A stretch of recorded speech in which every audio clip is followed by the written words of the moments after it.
Well, the gang is back together for another week of the NFC West Huddle. I'm joined by Megan Plain in Phoenix, Keyshawn Ward in San Francisco, and Ryan Dyrud in Los Angeles. The Seahawks obviously got a head start on the preseason with Game 1 last night against Pete Carroll and the Las Vegas Raiders. Lots of takeaways there, but the rest of you cover teams who play on Saturday. So I want to know from each of you to start things off, what's the biggest headline from this week heading into preseason game number 1? Ryan, let's start with you and the LA Rams. Well, as everyone knows, the Rams do not ever play any starters. Usually they don't even play their backups sometimes if they're a high-priority backup. So probably no Jimmy Garoppolo playing. But I think the big storyline is still kind of how these little injuries have started to stack up. It's been well documented. Matthew Stafford with his aggravated discs now and seeing a spine specialist. Just yesterday, though, Sean McVay told us that he is going to be doing a workout tomorrow pregame, and if it goes well, he'll actually be back at practice on Monday. So I think a lot of Rams fans can finally breathe a sigh of relief if that does go well. But yesterday, Verse was banged up, so he's now week to week, as McVay likes to say. Puka Nacua, week to week. Manuel Forbes, week to week. Nate Landman, week to week. So none of these starters would play in the preseason, but a lot of them being week to week in training camp is not ideal, as we are now just 2 weeks away or so from the regular season. But big storyline, Matthew Stafford potentially finally seeing the field next week. So we'll keep you posted on that. All right, thank you for that update, because that is something that we've been talking about here in Seattle. The Rams, obviously, in a lot of different Vegas betting odds, are the favorite to win the NFC West. All right, Keyshawn, I know the 49ers had joint practices this week. How did they go? It went pretty well. There was a couple of injury scares. Our first-round pick, Kyren Williams, hyperextended his knee, so didn't really get to see a lot of him after that. But I believe that the Niners did pretty well at the end of the practice because, like we mentioned before the show started, the Broncos, they won the first half, but Brock Purdy said they turned things up when they kind of got into rhythm, and that was well on scene because Ricky Pearsall was torching the defense a lot throughout that joint practice. But what we could look for in this first preseason game is the talk of the whole training camp, the defensive rookies on our Niners defense. Who's going to stand out? All of them made plays throughout camp. So, for example, the nickel corner, Upton Stout, out of Western Kentucky, he's been making a lot of noise. Even the future Hall of Famer, Richard Sherman, said it himself. He said he's probably the one that's probably making the most out of his opportunity right now is going on in camp because he's just standing out. But I want to know who's going to make the great first impression to Robert Saleh to show who should be a starter on the 49ers defense. Ooh, okay. I can't wait to see. And Megan, what stood out for the Cardinals this week before they faced Kansas City Saturday? Yeah, I'd say just where they are with the corner position, because that was an area early on in camp that saw some injuries. But, they've had guys step up. Will Johnson, the young guy that they drafted this season, he's really been impressing. He's got the older guys on the team, the veterans, talking about how he already looks like a guy who's going to play many years in the NFL. So to already see some guys step up in a position of need due to injuries has been cool to watch. Then, of course, the offensive line, I know it's not the super exciting position, right? But they brought in Will Johnson. He, of course, had an injury last season. They decided to re-sign him on a one-year deal. So that was a big deal this week because it adds some depth to that offensive line. Of course, as you all know, as the season goes on, right, you're going to need depth at that position. So for them to have that there, depth on that side of the ball on the offensive line, they've already got a good thing going on the defensive line with all that they've done in the offseason. So it's just guys stepping up, guys that are being brought in. They're helping to kind of shore up some of that depth that they really needed. Yeah, honestly, when it comes to offensive line moves, no one gets more excited than Seahawks fans. I totally understand that. When it comes to the Seahawks, you guys, I don't know a more exciting headline than a preseason game ending in a tie, right? Former Hawks head coach Pete Carroll had a warm welcome back at Lumen Field as the new head coach of the Raiders. He was having fun with fans, with Blitz, the Seahawks mascot, throwing bubble gum, literally throwing bubble gum into the crowd. But after a really solid first half by Seattle and a 16-3 lead, Pete manufactured one of those classic comebacks, outscoring the Hawks 20-7 in those final 2 quarters. Seattle had to block a field goal to preserve the 23-all tie by the end of it. Mike McDonald played 3, maybe 4 of his starters on the offensive line, including first-round pick Gray Zabel. They looked good, and honestly, for the first 2 drives, they were facing most of the Raiders' defensive starters, so it was good to see them push. They made some push and movement and holes for the offense and the run game. They were efficient enough, I think, in the run game to show that offensive coordinator Clint Kubiak and his coaching staff is making a difference. He called the game like we predicted, much more balanced than last year. Remember, last year they passed the ball at the 5th highest rate in the league with Ryan Grubb and Geno Smith at quarterback. And then rookie receiver, who we'll talk about in a bit, Torrey Horton, really stood out. More on that a little bit later. As we move on, who do you think each of your fan bases wants to be talking about after the first preseason game? And for a good reason. Unless you have a bad one, throw it out there. Keyshawn, let's start with you and the 49ers on this one. Yeah, so originally I was going to say Kyren Williams, but like I just mentioned, he hyperextended his knee, so I highly doubt he's going to start or play more than one series. So the other rookie that Niner fans probably want to talk good about is probably the wide receiver Jordan Watkins, because Watkins brings a different element to this offense. The Niners wide receiver room, they have a lot of possession receivers, but Watkins has that 4.3 speed, could really kind of take the top off a defense. So it's going to be interesting to see what he does against the Broncos in this preseason game. And also, I just think that that's probably the one position that has the most in-depth competition, because the 1 and 2 is already secure. With Brandon Ayuk being out probably till week 10 or longer, I think the Niners really want to see who's going to establish himself as that third receiver. So it's going to be interesting to see what Watkins does against the Broncos on Saturday. No doubt. All right, Megan, who would Cardinals fans most want to see go out and have a day in Game 1? I think this is probably a pretty easy answer here. Marvin Harrison Jr., of course, last season there were high expectations for him going into the year. He didn't live up to the expectations that people had set, and it was really interesting here in training camp when he even got vulnerable and mentions that those were weighing on him. All the chatter about how good he is supposed to be as that team's first-round pick was something that was kind of hard to tune out, and you really don't hear guys admit things like that very often, right? But he has bulked up immensely this season. He looks like a completely different dude out there. It's unreal. He's been making huge plays all throughout camp, just putting on a show out there. So to now translate that into the first preseason game environment would be something that I think a lot of fans are dying to see, because they hope that he makes that year 2 step here with his connection with Kyler Murray. Yeah, man, that name has been scaring, I think, the rest of the NFC West since he was drafted. And I really cannot wait to see what kind of year he has this season. Okay, Ryan, what about in Los Angeles? Who do you think Rams fans want to see have a good game? Yeah, I'll give you 2 quick ones on the offense, and start with rookie running back drafted in the 4th round out of Auburn, Jarquez Hunter, has had a phenomenal training camp so far. When they drafted him, Sean McVay talked about his explosiveness in college, obviously averaged a high clip per run, but also his pass protection was something that was highly sought after. And in this McVay offense, in order for a running back to be on the field, they have to be good in pass protection. That's why last year, Blake Corum, the 3rd round pick out of Michigan, really wasn't able to crack into the rotation, and Kyren Williams had like 90% of the snaps just because Corum wasn't quite up to speed in the pass protection game. Jarquez Hunter has been fantastic in camp in one-on-one drills against linebackers. He has probably been the best running back in terms of blocking. And then, as I mentioned, the explosiveness. So it'll be fun to watch him against other competition, what that looks like in this personnel groupings, in this different play calling. Obviously, it's going to be a really vanilla play calling game. But the coaches have all talked about him. Offensive coordinator Mike LaFleur have talked about he almost gets like mad dogged at him if he doesn't give him the football. The dude just always wants the football. So it'll be fun to see. LaFleur is actually going to call this game. McVay lets his assistants call preseason games. So that'll be fun to see how involved Hunter is. And then lastly, I'll just be quick, but Stetson Bennett, he's going to get talked about, whether it's good, whether it's bad. He's going to get the bulk of the snaps this game. Like I said, Jimmy Garoppolo probably will not play at all. And so they really need to see if this guy is the backup of the future. I think it's a foregone conclusion. He's not the future quarterback after Stafford, but is he going to stick around long enough to be the backup after Jimmy Garoppolo? So a lot to prove for Stetson Bennett, and certainly he'll get talked about as he always does. Yeah, and important to know that, honestly, a reminder that Stetson Bennett is with the Rams in case anything goes wrong with Jimmy Garoppolo, in addition to Matthew Stafford. Good thing to remember. Okay, the main reason I asked this question is because I think the player that many wanted to see shine Thursday for the Seahawks against the Raiders absolutely did. Torrey Horton was a 5th-round draft pick, but he's been taking first-team offense reps away from Marquez Valdez-Scantling, who the Seahawks acquired this offseason as a veteran wide receiver and that number 3 sort of option, a guy who can take the top off of defense, because you really didn't replace DK Metcalf.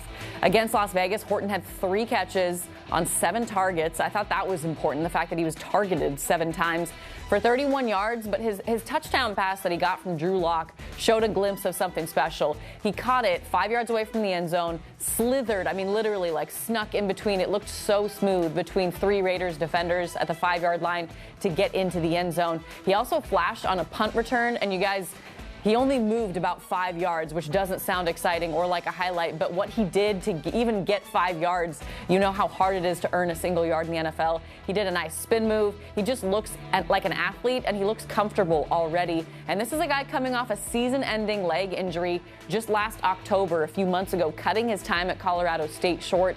But he received a few top 50 grades from draft analysts before that injury. He showed why last night. He's fun to watch. He's exactly what the Seahawks need to try and replace a guy like DK Metcalf.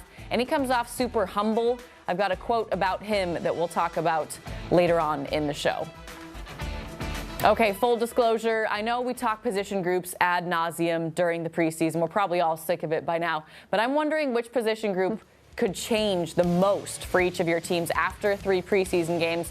Obviously, I'm mostly curious about those second and third stringers here, unless there is a starting job up for grabs. Megan, let's start with you and the Cardinals.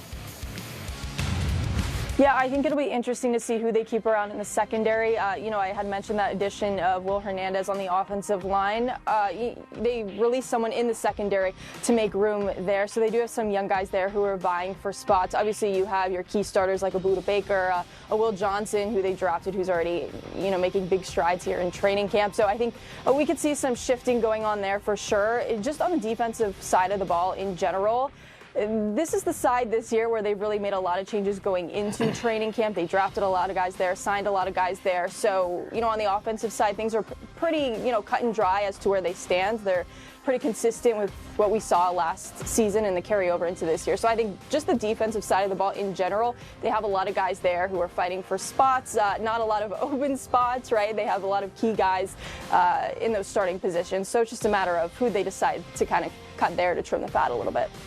And Ryan, with Los Angeles, which position group do you think could be shaken up the most after these 3 preseason games? I know you talk about how Sean McVay doesn't love to play a lot of starters, so what could change the most?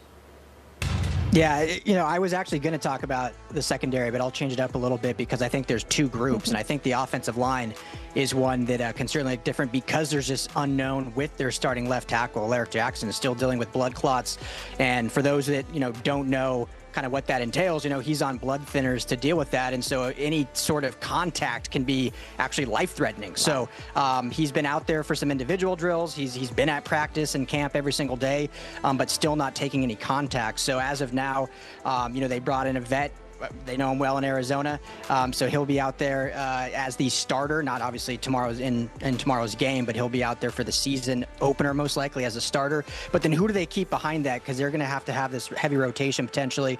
Kevin Dotson has gotten a little banged up, their starting guard, and so Justin Dedich has been filling in he was a walk-on last year, and now he's been playing some starting reps, and he played some starting center reps last year. So I think it's going to be a lot of guys rotationally that they could keep, and I expect that room to keep 10 guys total, which is a lot for one position group. But when you have so much unknown between 2 to 3 starters, and we saw last year at the end of the year, the offensive line was basically a turnstile with all the injuries, and they went through tons of different guys, hence why a guy like Justin Dedich as an undrafted free agent was starting in week 3. So I think they'll rotate a lot of guys, and that's a position group I think that we really know how it looks until probably the Thursday before week 1. Yeah, you guys go ahead and keep as many offensive linemen on the roster as you need. That was rough last year. I remember it. I'm sure the rest of us do too. Keyshawn, yeah. I'm going to sneak in front of you here and talk Seahawks quickly, because outside of that crucial battle for wide receiver number 3, another one is outside linebacker. Boye Mafe and Derek Hall are listed as 1 and 2 with an or option in between, a coach's favorite thing to do to make sure they don't give away a secret. That's a position Uchenna Nwosu normally starts in when healthy. Well, he's not healthy yet after offseason surgery. So those two will be duking it out the rest of the preseason, and we'll be kind of watching to see when Uchenna Nwosu can insert himself back into that starting role. Derek Hall has started more than one small skirmish in practice, so he's actually been a really fun player to keep your eyes on because he's just, everything he does is violent. And how does that play into the regular season? He had a career-high year last year in terms of quarterback hits and sacks. He's fiery. I want to see if that turns into a presence that you just can't take off the field. And you also have a guy that's dealing with an injury in Tyrese Knight. He is an important starting linebacker, I think in his third year, heading into his third year. And we didn't get an update on the injury. He said, Mike McDonald has said that he needed imaging on his knee, and we did not get an update on that imaging last night. He said it will know more tomorrow. So at some point Friday, some point Saturday, we'll find out more. So that will be interesting. Okay, Keyshawn, what about position groups in San Francisco? What can be shaken up the most with preseason games? Well, right now, the safety position, because it already looks different coming into the preseason because Tyler Newfungus in Denver and Malik Mustafa's recovering from a torn ACL. So right now, it's pretty much a four-way battle between Jason Pinnock, Jair Brown, Marcus Siegel, and Richie Grant. And all of these guys bring different elements to this defense. Jair Brown's, in year 3 with the Niners. Pinnock is probably the most season in this defense because he played on Robert Saleh in the New York Jets uniform in his rookie year 2 years ago. And then Richie Grant is a veteran who could play inside the box in the middle of the field. And Marcus Siegel is a rookie who has such raw ability and has speed that can really help on the back end. So it's interesting to see who's going to kind of rise to the top in that position battle for the safety positions. Ooh, okay, so secondary on a lot of your minds, I can tell. For some of you, secondary, not a problem with the Seahawks. They are loaded, and I know, Megan, it sounds like Arizona is loaded up there too. Okay, so one other topic that we have to talk about. I love knowing what kind of quotes are being said between coaches, players, assistant coaches, equipment staff, whatever you guys have been hearing. I want to know some of the funniest quotes, some of the most maybe insightful quotes that help us, up here in Seattle or in all these other markets, learn about a certain player. Anything stand out specifically? Ryan, I'm going to put the pressure on you first. Anything stand out with Rams and the quotes? Oh, yeah, a lot of pressure here to go first. But, no, got to go with Kyren Williams. Just signed, a 3-year extension, $33 million, 11 per year, $23 million guaranteed. So he's always been a player, a fan favorite that, has just embraced L.A. and embraced the Rams culture since being here. I always loved being able to talk to him anyway, and he's a guy that, will do anything. Basically, thing he always says is, hey, whatever McVay wants me to do, I'll do. Like, run the ball, pass pro, catch the ball. I'm here to just play football and do what the coach asked me to do. But after his extension, we all got to talk to him, and a couple quotes. One was, almost like a proposal. He just said, I can't believe they said yes. And essentially, through the off season, his agents, Drew Rosenhaus, there were murmurs that they were going to be asking for that 14, 15 million per, which would have put him in the top 3 with Derrick Henry and Saquon Barkley. None of us really believed that would happen, but apparently he kind of went to the Rams with this 11-ish million, and they said yes, and they signed the deal, and he was thrilled with it, obviously, and he's happy to be a Ram for at least 3 more years. And the other one along those lines is he's really close with his mom, and came out and said, now my mama can retire. She's never got to work again. So always awesome when you hear those stories and these players that when they do hit their paydays, because, as fans, a lot of times we see these numbers and these millions of dollars that are so astronomical compared to what a lot of working people make. But seeing that they can do other things with it and support a lot in their family and, give back to those that have helped them get to where they are is always so cool to see. So he was thrilled. Rams fans are thrilled, and the organization obviously happy to have him locked up and no more questions about his contract. That'll be the favorite quote, I think, is not having to answer anything anymore. I'm sure he's over it. I mean, you see the players' faces whenever they have to answer questions about contract stuff. They just really love it. Sarcasm there. And also, I think we all just became big fans of him for that mama quote. Go retire. Go enjoy your free time. Your son's going to work hard for you. Okay, Keyshawn, over in San Francisco, what quotes stand out to you in the training camp session? So far, I would have to say when Robert Saleh called his rookie defensive tackle, C.J. West, a little fire hydrant. When you first initially hear, it's kind of like, is that a compliment, or is that a good thing or bad thing? And when C.J. West responded to when he heard it after the podium, he was kind of like, I'll run with it. My DC gave me a nickname. I'll take it. Because I think he called him because he's 6'1" at 315 pounds. He's real short in stature for his position, but it's a compliment because Saul was trying to say he's so powerful you can't move him. So it's like, I'll take it, but that's probably the one that stood out the most to me throughout training camp so far. Yeah, I think a fun challenge for us as a group, just go tell your friends that they remind you of a fire hydrant and see how they take it. I'm sure all of them will view it as a compliment. Megan, what about up in Arizona with the Cardinals? Any quotes stand out to you so far? I would say all of the conversations surrounding Calais Campbell. He's been in the league a long time, right? 18th season, not a big deal. He started with the Cardinals. He's back, which is really exciting for the fan base. But when you look at the way the players talk about him, there's obviously a lot of respect, don't get me wrong. But a lot of guys love to bring up his age and just how old he is. They love to point out they were just in elementary school, when they were watching him in the league, making conversations like that.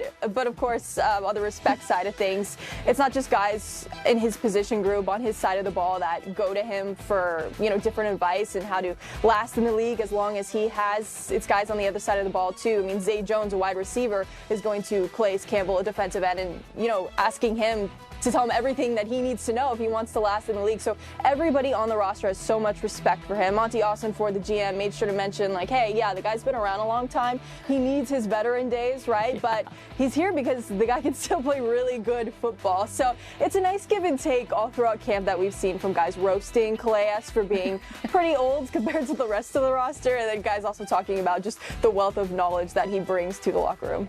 Okay, for clarification, how many years in the league did you say he has? 18. It's a long time. 18.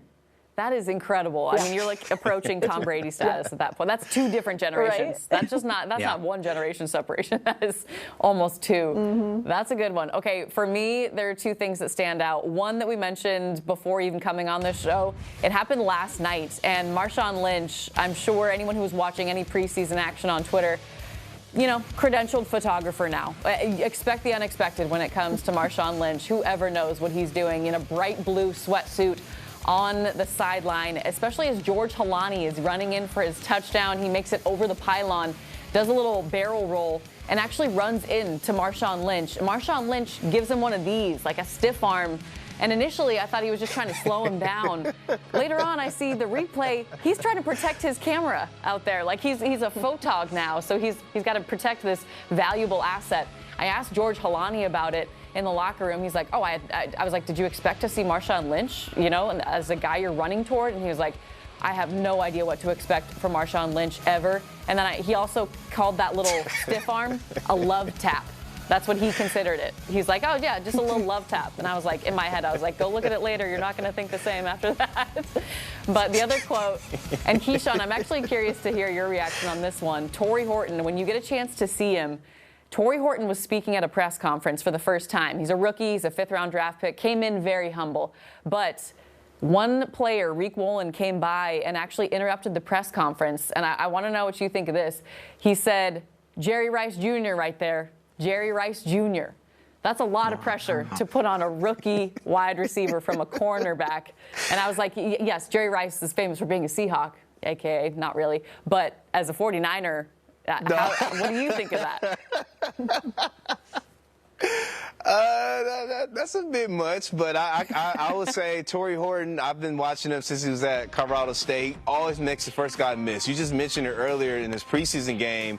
Man, on that punt return, it was something so minor, but he made two guys fall on their face after one move. So, hey, it's an early start, but I respect Reek Wolin for saying that. But it's a little bit too early just to say it, but I respect it. Yeah, I'm feeling for Torrey Horton. Ryan, I'm curious, any thoughts on that, too, since I know you've covered NFL for a while. Jerry Rice Jr., some lofty expectations.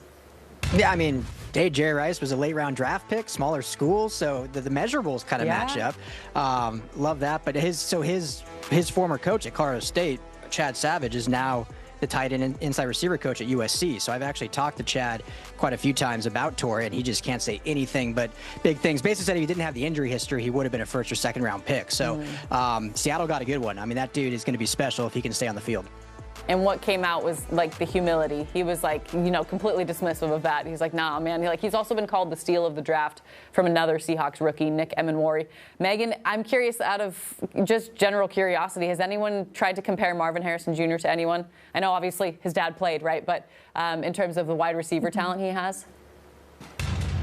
Yeah, I think, of course, in season 1, people were making comparisons, and everyone wanted to compare him to Larry Fitzgerald, right? Someone who also played with the Arizona Cardinals. And when you did look at each of their first seasons, it's actually not wildly different. So, you would hope that bodes well for Marvin Harrison Jr. and what he's going to end up going on to do here in Arizona. But I think this season, it's kind of all comparisons aside after he didn't quite live up to expectations that a lot of people around the league had last season. This year, it's just all about, okay, Marvin Harrison Jr. this year compared to when he came in as a rookie last year. And it's just the comparisons of how much he's bulked up, really, and just, what a force to be reckoned with he is out there so far from what we've seen in training camp.